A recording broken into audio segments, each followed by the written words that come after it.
এই ভিডিওটিতে আমরা শিখব যে কিভাবে কানেক্টরস ব্যবহার করতে হয়। তো প্রথমেই আপনারা একটি প্যাসেজ দেখতে পাচ্ছেন। এরপরে এই প্যাসেজটিকে উত্তরসহ এর নিচে দেখতে পাচ্ছেন। তো উত্তরসহ যে প্যাসেজটি আপনারা দেখতে পাচ্ছেন, এই প্যাসেজটিতে যে সকল কানেক্টরস ব্যবহার করা হয়েছে এগুলো সম্পর্কে আমরা প্রথমে জানব। এরপর আমরা জানব যে কিভাবে এগুলো ব্যবহার করতে হয়। তো প্রথমে যে কানেক্টরটি আপনি দেখতে পাচ্ছেন সেটি হচ্ছে অলসো, এর অর্থ হচ্ছে এছাড়াও। এটি অতিরিক্ত তথ্য যোগ করতে ব্যবহৃত হয়। এরপর আপনি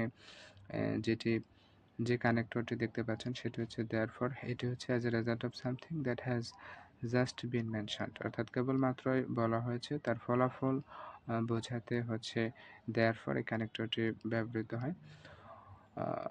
অন দ্য আদার হ্যান্ড, এই কানেক্টরটি অন্য একটি মত বা বিপরীত মতামত বোঝাতে ব্যবহৃত হয়। এরপরে হচ্ছে যে কানেক্টরটি আপনি দেখতে পাচ্ছেন সেটা হচ্ছে কনসিকুয়েন্টলি। তো এর সিনোনিম হচ্ছে দেয়ারফর। এটি অর্থাৎ কনসিকুয়েন্টলি এবং দেয়ারফর একই অর্থে ব্যবহৃত হয়। এরপর আপনি যে কানেক্টরটি দেখতে পাচ্ছেন সেটা হচ্ছে যে দাস অথবা সো।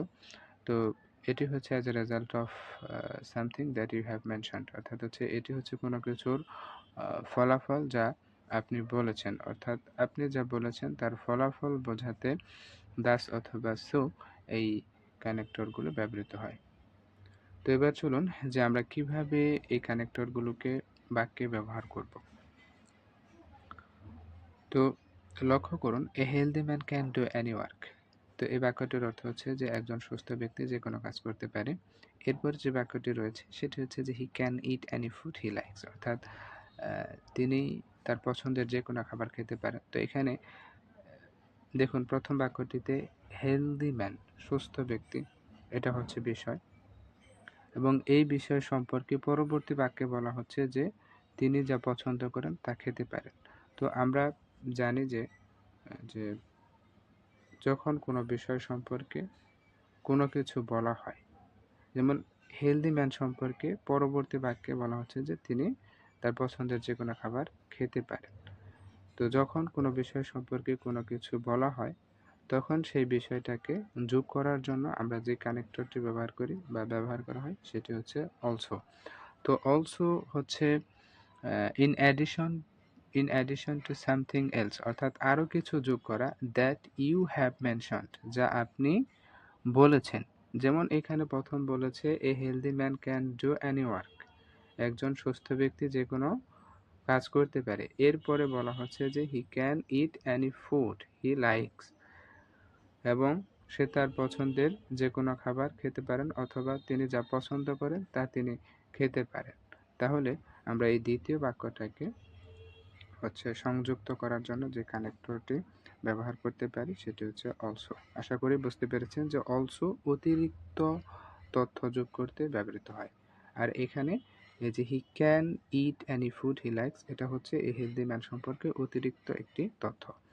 এরপরে যে বাক্যটি রয়েছে সেটি হচ্ছে যে he can enjoy life in every way, সর্বক্ষেত্রে তিনি তার জীবনকে উপভোগ করতে পারেন। তো এর পূর্ববর্তী আমরা দুটি বাক্য যদি দেখি তাহলে প্রথমে দেখতে পাই যে একজন হেলদি ম্যান বা একজন সুস্থ ব্যক্তি যে কোনো কাজ করতে পারেন এবং তিনি তার পছন্দের যে কোনো খাবার খেতে পারেন। তো এই যে কাজ করতে পারা এবং খেতে পারা, এর কারণেই কিন্তু হচ্ছে তিনি কি হচ্ছে জীবনের সর্বক্ষেত্রে বা সর্বক্ষেত্রে বা সব দিক দিয়ে তিনি জীবনকে উপভোগ করতে পারেন। রাইট? তো এই কারণে দেখেন, আমি বলতেছি যে এই কারণে তিনি সর্বদিক দিয়ে জীবনকে উপভোগ করতে পারেন বা এনজয় করতে পারেন। তো এরকম অর্থ আসলে যে এই কারণে যদি আসে বা আপনি বুঝতে পারেন, তাহলে সেই ক্ষেত্রে যে কানেক্টরটা আপনাকে ব্যবহার করতে হবে সেটা হচ্ছে দেয়ারফর। তো এটি হচ্ছে কি কোনো কিছুর ফলাফল হিসেবে ব্যবহৃত হয় যা কেবলমাত্র বলা হয়েছে। তো দেয়ারফর এর বাংলা অর্থ হচ্ছে যে এই কারণে, অতএব, সুতরাং, সেই জন্য, এই জন্য ইত্যাদি।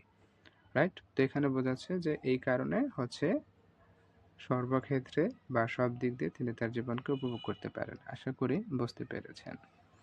এরপরে যে বাক্যটি রয়েছে সেটি হচ্ছে an unhealthy man is unhappy, একজন অসুস্থ ব্যক্তি হয় অসুখী। For he can not it and do what he likes, কারণ তিনি যা পছন্দ করেন তা তিনি খেতে পারেন না বা করতে পারেন না। তো এইখানে কিন্তু একটা বিপরীত হচ্ছে বক্তব্য দেওয়া হলো। অর্থাৎ ১ম এ যেই বিষয় নিয়ে কথা বলা হচ্ছিল সেটি হচ্ছে যে একজন সুস্থ ব্যক্তি। এরপরে যে বিষয় নিয়ে কথা বলা হলো সেটি হচ্ছে যে একজন অসুস্থ ব্যক্তি। তো বিপরীত মতামত বা অন্য আরো একটি মতামত দেওয়া বোঝাতে আমরা যেই কানেক্টরটি ব্যবহার করি বা ব্যবহার করা হয় সেটি হচ্ছে অন দ্য আদার হ্যান্ড। আশা করি এই বিষয়টি বুঝতে পেরেছেন যে কেন এখানে অন দ্য আদার হ্যান্ড ব্যবহার করা হয়েছে।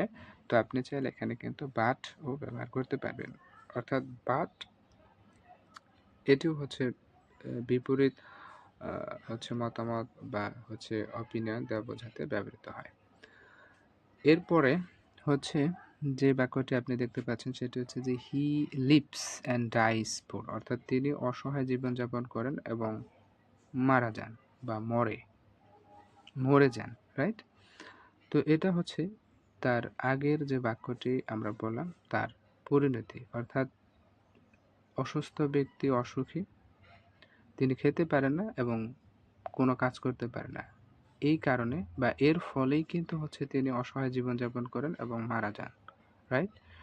তো আমরা জানি যে এই কারণে সেই কারণে ফলস্বরূপ বা ফলে ইত্যাদি বোঝালে আমরা যে কানেক্টরগুলো ব্যবহার করতে পারি সেগুলো হচ্ছে দেয়ারফর বা কনসিকুয়েন্টলি।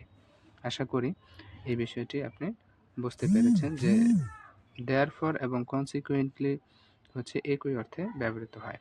এরপরে আপনি যে বাক্যটি দেখতে পাচ্ছেন সেটি হচ্ছে যে he may have intelligence, merit, learning and power. তার হয়তো ক্ষমতা, তার হয়তো বুদ্ধিমত্তা, তারপরে হচ্ছে মেধা, শিক্ষা এবং ক্ষমতা থাকতে পারে, বাট কিন্তু he can not put them to use, কিন্তু তিনি সেগুলোকে যথাযথভাবে ব্যবহার করতে পারেন না। অ্যান্ড রিপ দেয়ার বেনিফিটস, এবং তার ফলও উপভোগ করতে পারেন না। এরপরে বলা হচ্ছে যে health is the source of all happiness in life, অর্থাৎ যে স্বাস্থ্যই জীবনে সকল সুখের উৎস। অতএব বা সুতরাং আমরা বলতে পারি অতএব বা সুতরাং স্বাস্থ্যই জীবনের সকল সুখের উৎস। তো এর আগের যে বাক্যটি রয়েছে এটাকে যদি আমরা ভালোভাবে লক্ষ্য করি তাহলে আমরা এখানে দেখতে পাবো যে বলা হচ্ছে যে তার বুদ্ধিমত্তা আছে, দক্ষতা আছে, তারপরে শিক্ষা এবং ক্ষমতাও আছে, কিন্তু তিনি সেগুলোকে কি করতে পারতেছেন না, ব্যবহার করতে পারতেছেন না এবং তার ফলও ভোগ করতে পারতেছেন না। অর্থাৎ একজন অসুস্থ ব্যক্তির সবকিছু থাকা সত্ত্বেও তিনি সেগুলোকে কি করতে পারতেছেন না, ব্যবহার করতে পারতেছেন না এবং তার ফলও ভোগ করতে পারতেছেন না। সুতরাং সুতরাং স্বাস্থ্যই হলো জীবনের সকল সুখের মূল উৎস।